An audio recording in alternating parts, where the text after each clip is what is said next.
I have a friend who is my brother. I call him my brother, right? He taught me about being the main character of my life. During a time where I wasn't living life, I was just existing. In 5, 4, 3, 2, I'm wearing a shirt that is pretty lit, pretty occasional. 1, let's go.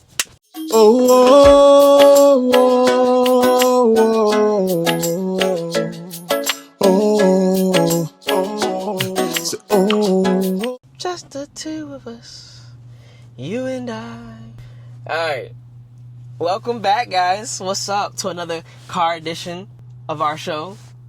Your girl got me here with this thing again. It's not a bad idea. The first one was, I ain't gonna hold you, the first one, it was hot.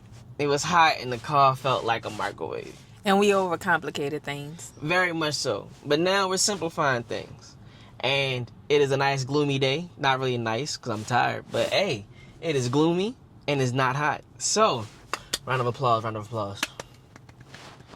But anyway, let's get into it. I'm your host, Marshawn, and this is my lovely co-host, my brown sugar babe, Lachelle.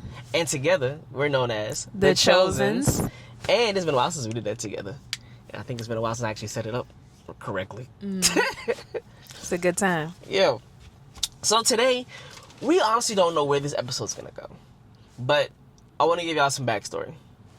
So, some time ago, not really, 2 weeks possibly ago, we received an email from a podcast that me and her both watch. And I thought it was very strange and interesting because I didn't know we signed up to receive any type of emails. I forgot to read the email.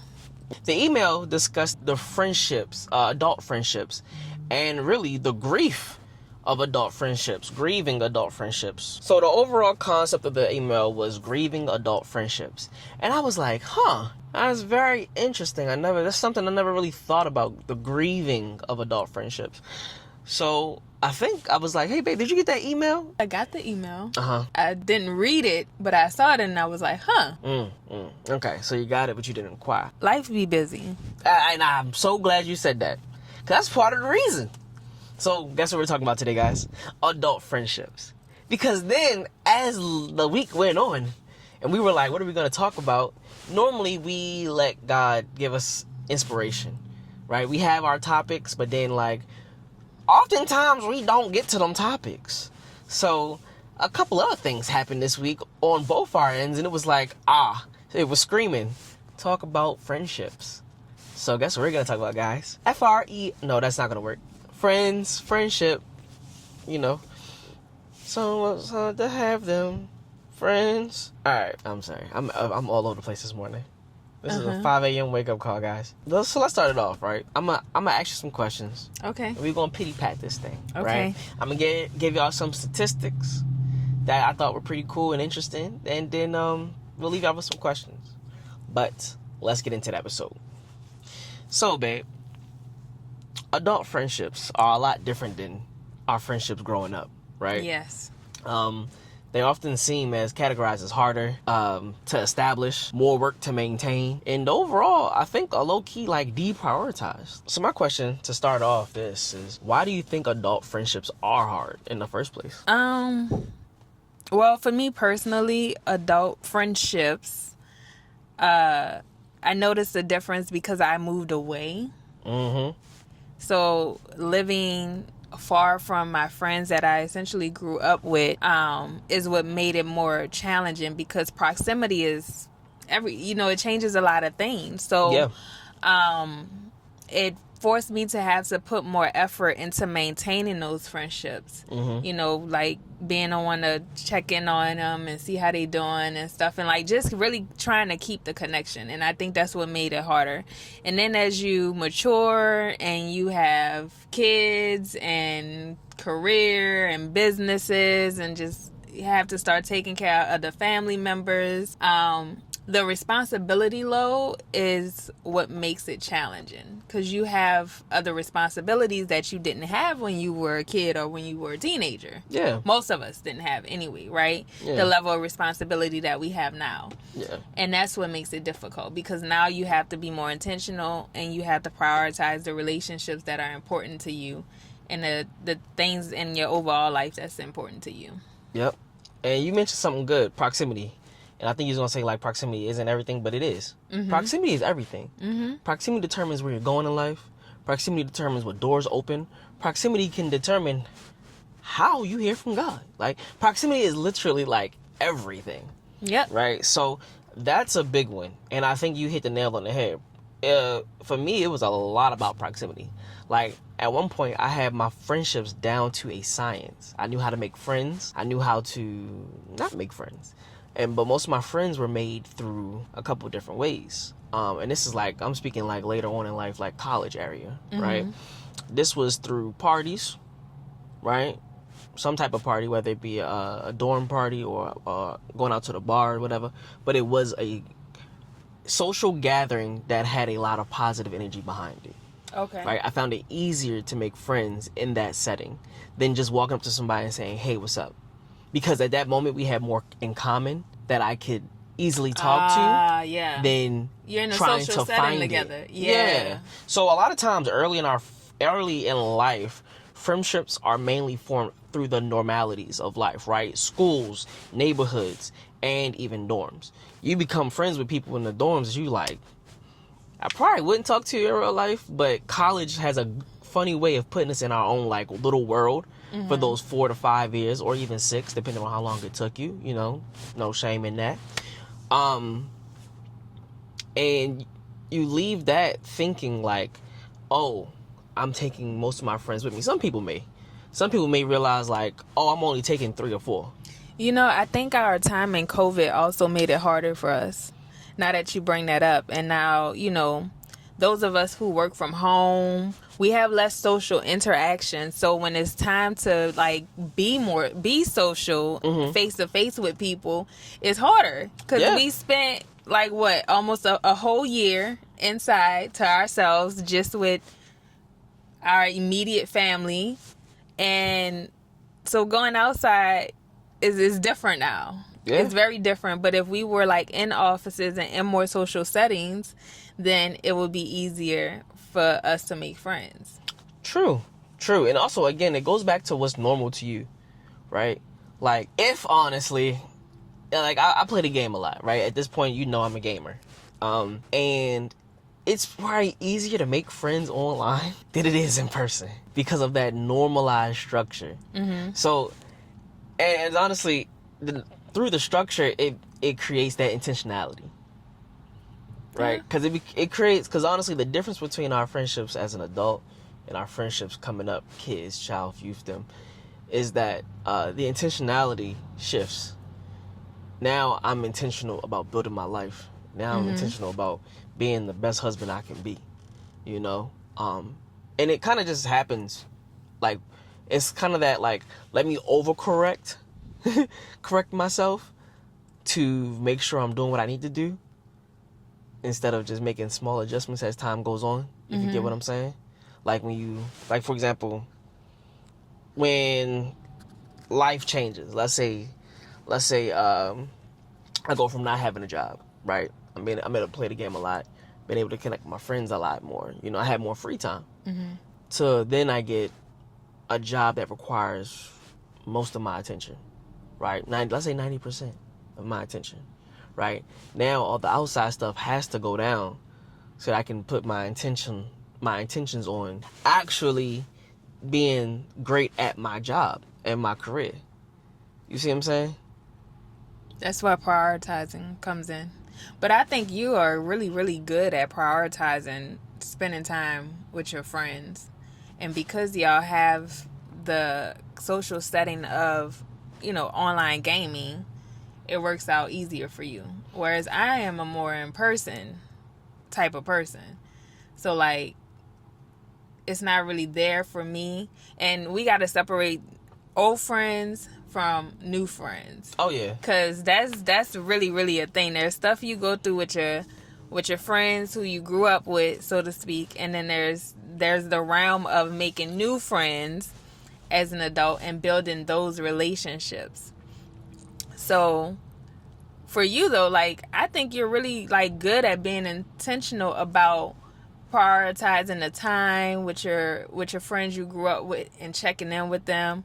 Whereas, and this could have, like, I don't know if it's a gender thing too, but for me is, do I want to say harder for me to prioritize? Okay, so I'm going to be vulnerable right now. And actually, vulnerability is something that I think is lacking as we become adults and make new friends. Because we're meeting strangers and we have more to lose. So it's like you're more cautious as an adult. So my transition out here to California was like me holding on to my friendships that I grew in. That's what it felt like to me. Because I got to a point where I felt like I was the one who was always reaching out and checking in and trying to, and organizing situations where we could be together. Yeah. And organizing situations sound crazy. Like events. Yeah, like girls trips. Yeah. It was a situation. I mean, because we have to travel to see each other at this point. But also, the beautiful thing about my friendships with my girls from back home is that we're not the type of women who need to constantly like talk to each other or be in each other's face. But like we know, like if you need something, I got you. If you need to talk, I'm there. Yeah. So we could go sometimes way too long without talking and then reconnect like we didn't skip a beat. Yeah.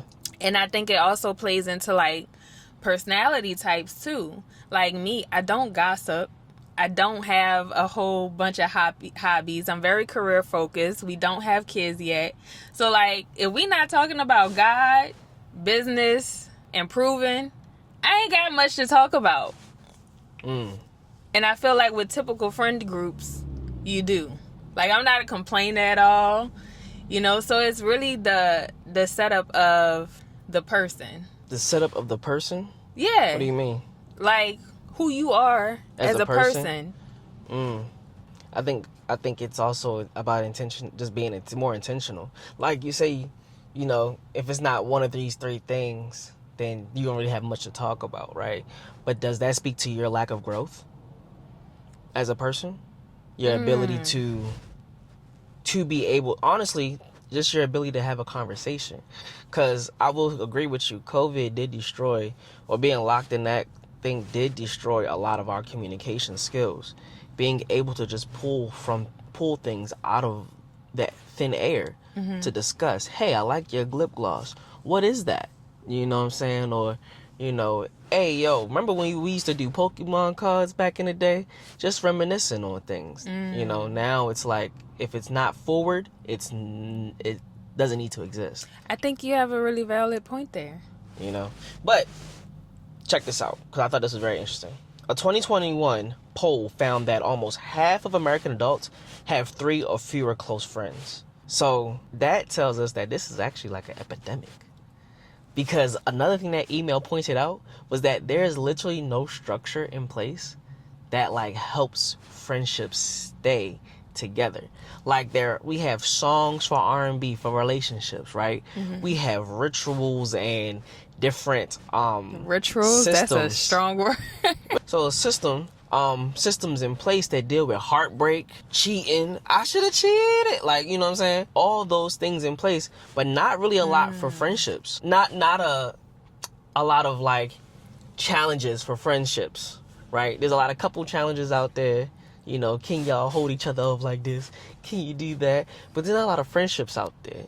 There's like 2 that I've always seen. I think you're really hitting on something there, because if I think back to the time that I grew up, we had the girls group era. That was friendship based, or at least, a lot of girl groups I think genuinely started out as friendships, and then along the way the industry saw like this is a trend, let's make this a trend now, let's put these groups together.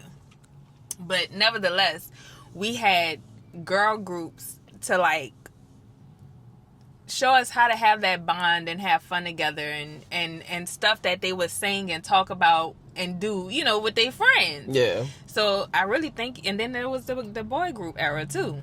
Yeah. Right? And then you had the blending of the two. You had the girl and boy bands coming together. So that is definitely, there's something there. Yeah. And then also, like, again, going back to the system, we always think about how we can be the best for our partners. Mm-hmm. But when's the last time we thought about how can we be the best for our friends? When you proposed this topic. Well, hey, listen. When you proposed this topic, I was like, who needs to know how to be a good friend to me at this point in my life? And who do I need to know how to be a good friend to? Yeah. Like, it really, really got me thinking. And I was like, I don't think I really want to talk about this topic because it's making me vulnerable. Like, it's making me go and evaluate, like, dang, Lachelle, like, have you ever told your friends what kind of friend you need them to be to you? Yo, yeah. Like, what's my love language as a friend? And you might think you being a good friend to somebody and you're not even speaking a friend love language. Yeah. So in their eyes, we should. I don't know. Right? We should. Yeah, I guess if you love your friends. Exactly. Shoot. But dang, I was gonna go somewhere and I lost it. So that's more like established friends though. Go back and having those conversations of like, hey, like, do you see me as like being a good friend to you? Like, am I giving you what you need as a friend? Or how can I be a better friend? Yeah, simply put, that's a simple question. Yeah. Hey, how can I be a better friend to you? Yeah. But then saying that, sometimes it's like, sometimes because again, we're always busy, right? Sometimes it's like, oh no, you're being a good friend, you're great, right? It's kind of like, it kind of mimics that. Hey, how are you? I'm good. How about yourself? No. Tell me how you are. Mm-hmm. No. I know I have not been a good friend. It's been a while since we talked.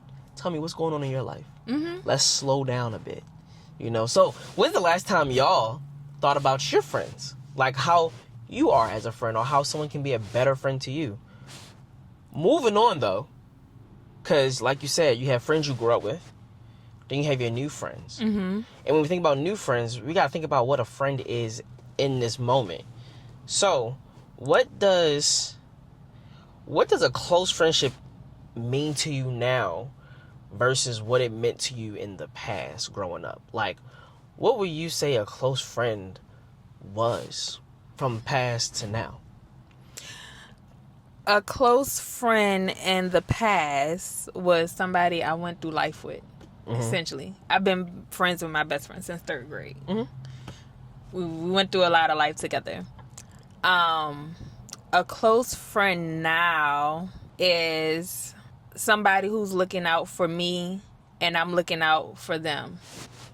Yeah. But like you said, there's that area that's lacking of like, hey girl, I like your lip gloss. Where you got that lip gloss from? You know, or let's just go to the mall together and just hang out. Yeah, that's the element there that's missing with close friends now and developing new friends. And when this is why this topic was like really, it got to me because I was like, there's people who show me the characteristics that I just haven't been prioritizing. Because I'm a high functioning woman. Because she can't stop working and she don't know how to be social. I'm very career focused. That's it. I know how to be social, but it's usually in a work setting. Exactly. So she cannot be social without work. That is what it is. And that's okay, because I love her anyway. Continue. It's a very introspective topic for me. It is. It had me thinking. And it even had me remember that it's a part of my prayer that I always go down the list. And I'll say, Lord, make me a better husband to my wife. Make me a better son to my mother, and my father. Make me a better uncle. Make me a better friend to those I'm not being good friends to, And then also give me the understanding to see what that relationship really is. Because not all your friends that you had in the past should still be your friends today, right? Like, some things fall away for a reason, you know, and I really think it's because someone stops growing.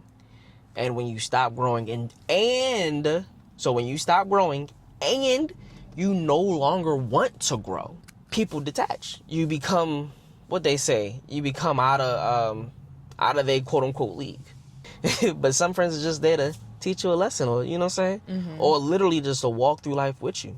Yeah. You know, not all friends have a, well, I guess most friends have a specific meaning, but most friendships, that's another interesting thing that the email said, that, and it cited an article that went viral. Most friendships are built off of like nothing.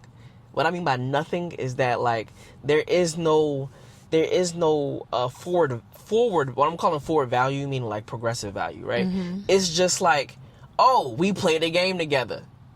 And through that one medium, we've had so many conversations that it's almost like we went through life together. Yeah. You know, so to go back to the question of what a close friend is now versus what it was, for me personally, because I feel like you've been vulnerable a lot. You've been talking a lot. So let me help you out. A close friend to me back then was you had to show me you was down. If something popped off and you was not there, you was not a close friend. You were not a close friend, you know?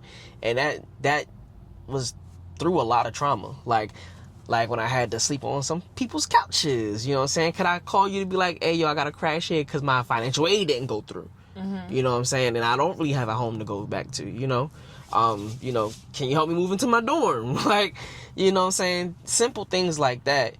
And it got to the point I got really good at it. I started asking questions, and depending on your answer, I could project where you was going to end up, which is why I'm so good at compartmentalizing now. Mm-hmm. I was going to say you are really good at compartmentalizing. Yeah. And I didn't know that was like a thing really until I met you. So like friends was just friends, but I'm also such a vulnerable and transparent person that until a person gave me a reason that they shouldn't be close, you were close. Yeah. So you was like, no, I got my friends for this, my friends for that, friend for that, and I was like, that's new. Oh yeah, because ultimately one of the things I wanted to be was a connector, right? Everyone needs something, and I noticed that a lot of people just come and talk to me, and it's just easy. So if I'm the one that is easy, right? If I'm the outlet, right, then let me connect some wires so that way when they need something, I can say, oh, I know somebody for that.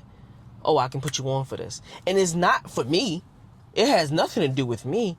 It's just me being a good person. It's shoot, all glory to God. Hey, let me facilitate your journey. Let me help you facilitate your journey. You need this? I know somebody for that. And keep it pushing. Call it a day. You know? That was a close friend then. A close friend now helps me to grow. I didn't seek growth back then.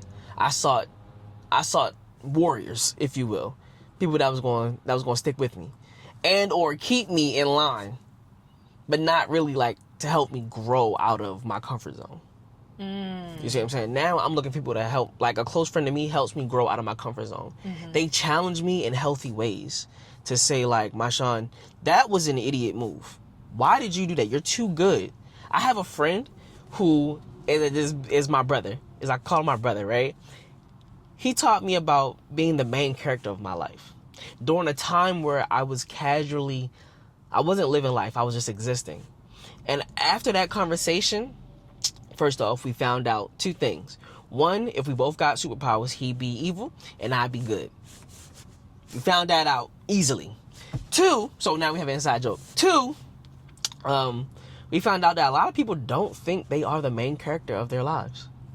Like, they don't carry the main character. I would have never known that you didn't think you was the main character of your life. No, I was, well, again, it was at a time where I didn't have a job. I didn't know where God was taking me. I was just doing things. I was grieving. I was just existing. So I didn't care to think. I didn't care to say, God ain't done with me yet, and believe it. I was like, man, I'm just here. I'm just here. So that's what a friend does. That's what a close friend is to me now. It's someone who helps me grow. Someone who pushes me outside my limits. is someone who's aligned. I'm saying the same thing over and over again, but yeah, it's someone to help me grow in a positive way, right? Yeah, you're looking for growth. Yeah. I'm looking for fun. Well, see, that's true. But so with that, right? Again, it goes back to it depends on the person. Because when you, I don't the way I can say this, when you are fun, it happens. I'm fun. I just don't Funny. prioritize. I am funny. I don't prioritize having fun. Like, we are, in this instance, opposites. And that's why we work so well. Because you keep it fun and keep it lively. And I keep career focus, development, growth with regard to business and, you know, finances and stuff like that. Oh, yeah. So you the yin to my yang. Oh, yeah. However, we are two whole people that came together, and God has been merging together as one. Mm-hmm. So we're still individuals and have our individual selves. So I need my friends, you need your friends, and then we got our friends, and we all can be friends. Oh yeah, listen, I be trying to get her out with her friends so many times. Like, he does. Please go out with your friends. Please get out my face. Go out with your friends. Wow, please get out my face. Go out with your friends. Please, please, please. But I need to please go out with your friends and have a good time. Like, oh man. If I had the bread right now, that's what you're trying to do. Yeah, if I had the bread right now, I'd be paying for her to go out. Like, listen, you got this schedule. Invite who you want. Enjoy yourself, because I see the need for her to have fun, but there's only a certain amount of fun I can give her to where she needs a girl trip, because that's her. She's a girl's girl. You know what I'm saying? Which gets us into marriage and friendships, right?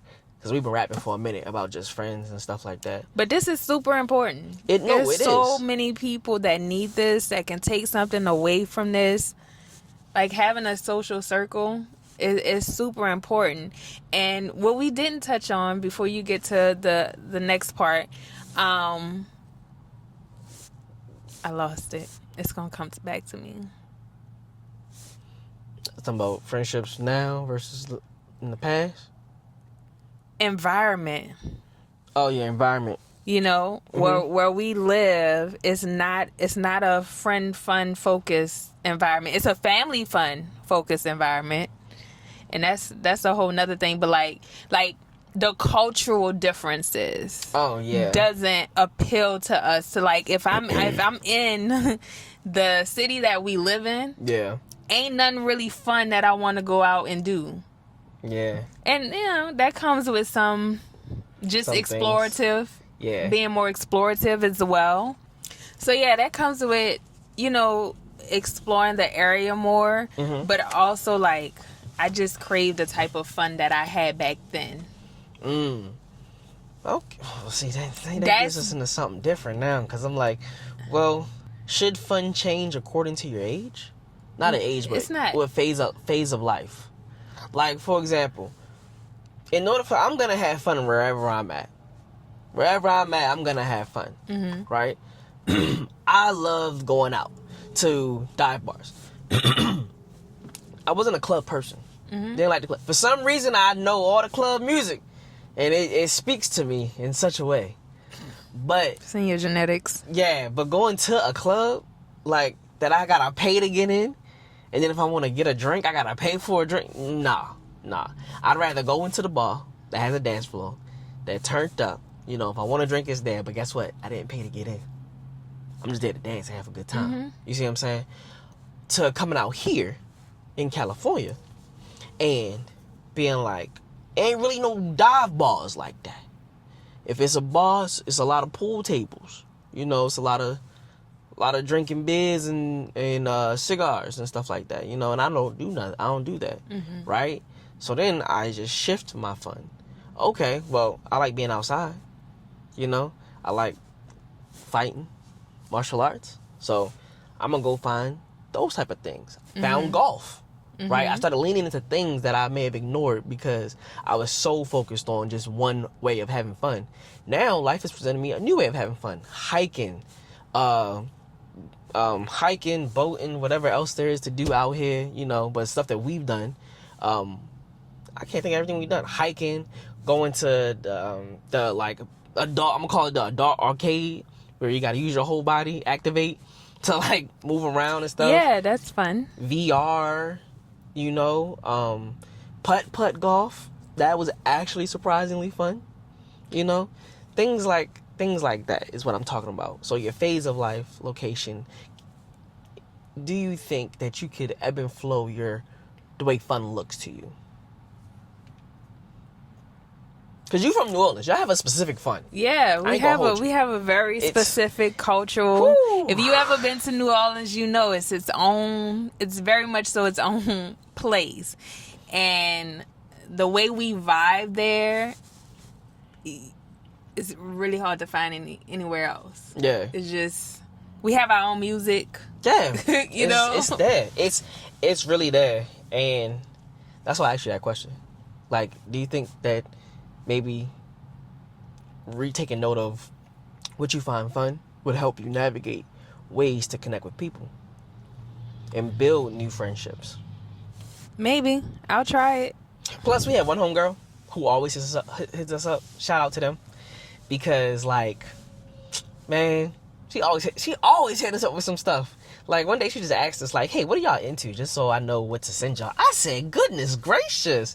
Lord, what did we do to have such a good friend like this? She's really good at being a friend. Oh, my gosh. Like, honestly, she should have been on this podcast. Because she has a daggone... We may have to bring her on next time. To talk about being a good friend. Yeah, because so she is the one who knows how to be a good friend. Listen, so this ain't the last time we're going to talk about friendships, okay? It's deeper. It's a lot around friendships. Just talking about what it is to be a good friend is a subject in and of itself, right? But a lot of people, the community, have questions. Mm-hmm. And I really want to start answering these questions in this one. Okay. Especially when it comes to marriage. The number one... Probably, I wouldn't say the number one question, but a top question before we get to the juicy question. You gotta stay tuned for the juicy question. Is how do we maintain friendships after you're married? Because marriage is it's a life shift. So how do you maintain friendships after marriage? Because marriage is something big that can shift a person's life, right? It shifts your life for the good, right? So with all that adjustment, like, I'm asking you, how do you maintain your friendships? The same way you maintained them before. Boom. You just have to prioritize it. You have to prioritize it. Easy. Pencil it in your schedule. This is when I'm going to call this person. This is when I'm going to call that person. For me, I'm a very scheduled person. Yeah. So... Or make it easy. Or just have at a group night chat. In group chat. Like, what do you mean? At night in your, when you chilling. He might be playing a game, so I could take that opportunity to, like, call somebody instead of just watching TV or reading a book. Send that I think about you text. I'm thinking about you. Ooh, nah. Playing your schedule. If you're a schedule girly or a guy like me. Yeah. So that's simply put. Constant communication. When I say, well, not constant, consistent. There we go. That's two different things. Consistent communication. I keep people on a timer. Not a timer. A schedule, but that's not really a schedule. So, like, naturally, I'll have people who I talk to throughout the year more than others. And honestly, I think that's just the ebb and flow of my relationships. But I low-key think it's just God showing me who needs more attention or who has something for me that I need in that moment. Like, I found one year I would talk to, like, person A, B, and C from January to April. And then we'd fall off from May to, like, July. And I'd be talking to the person D, E, and F. Like, crazily. You're so good at patterns. And then it was repeat. It was weird. But I was like, what is going on?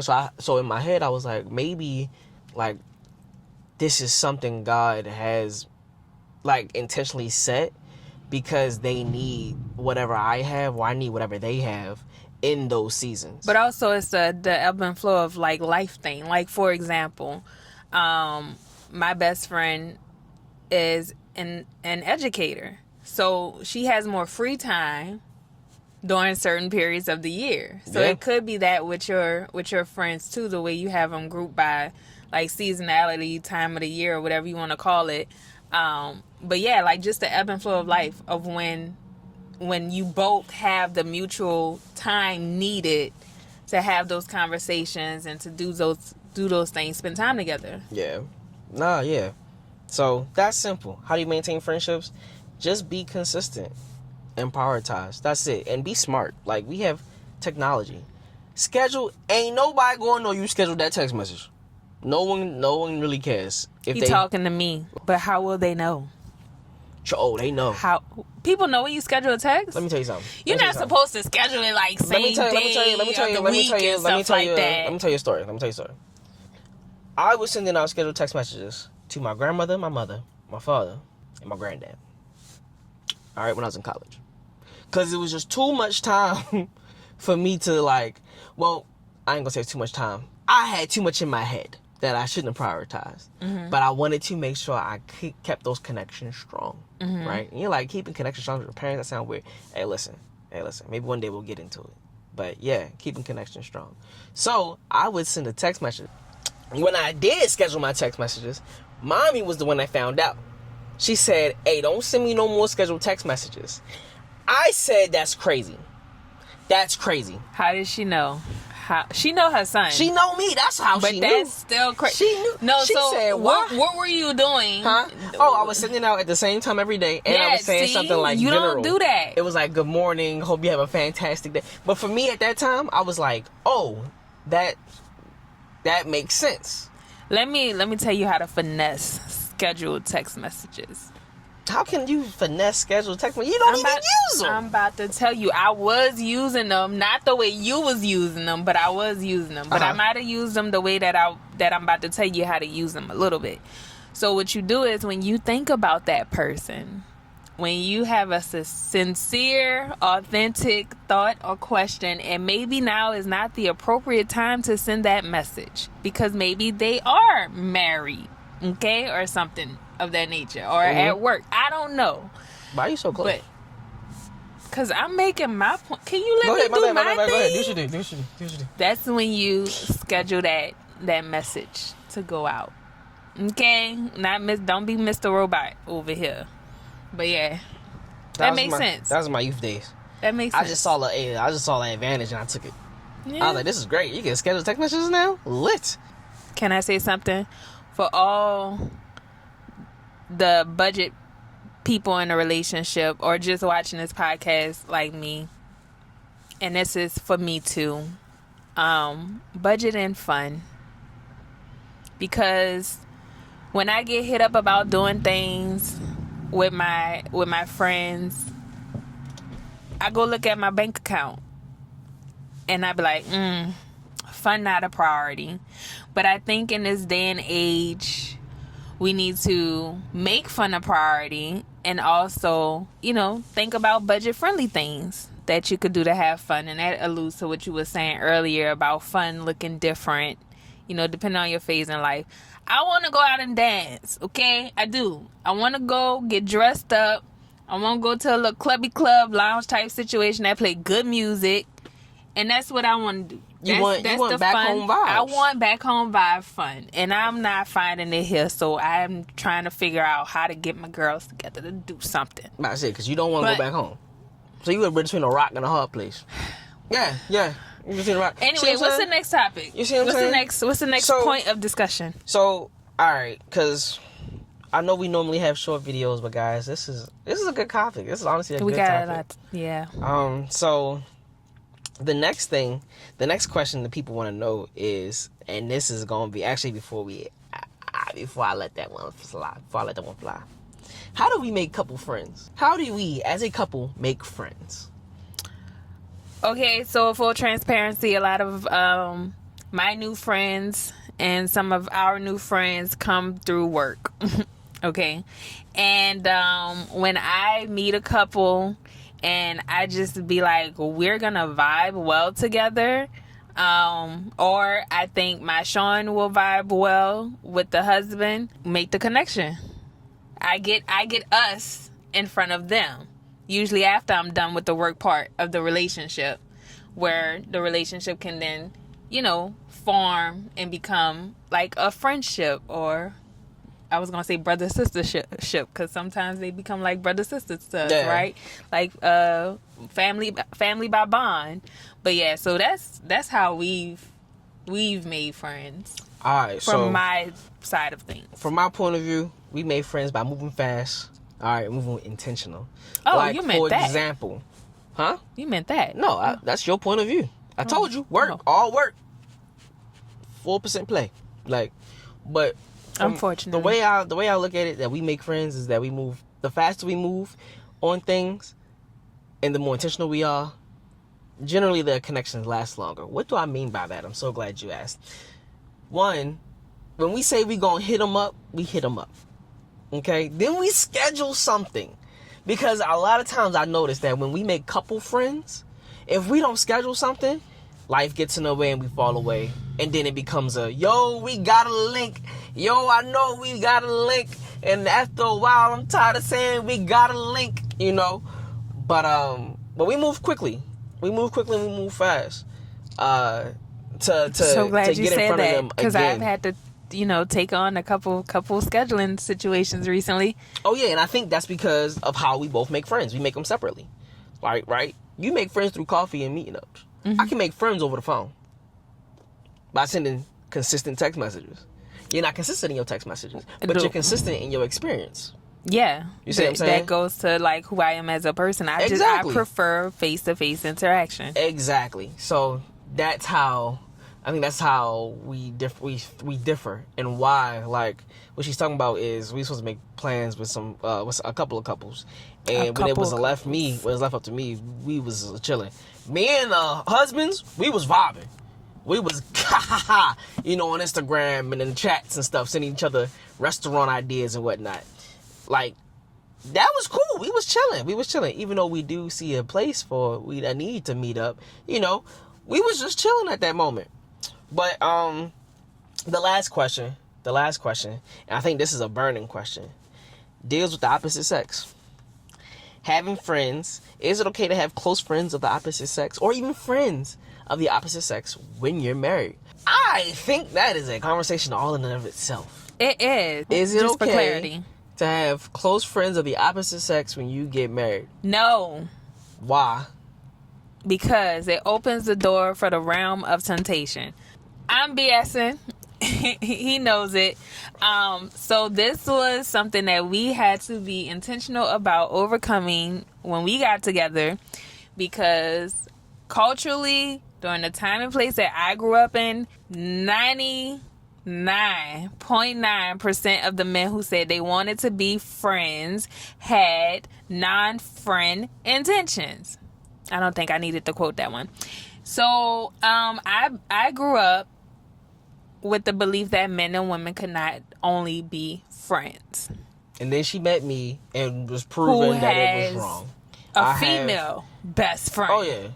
Several friends. Ride or die. And some of them will be extremely highly offended if you refer to them as his friend and not his sister.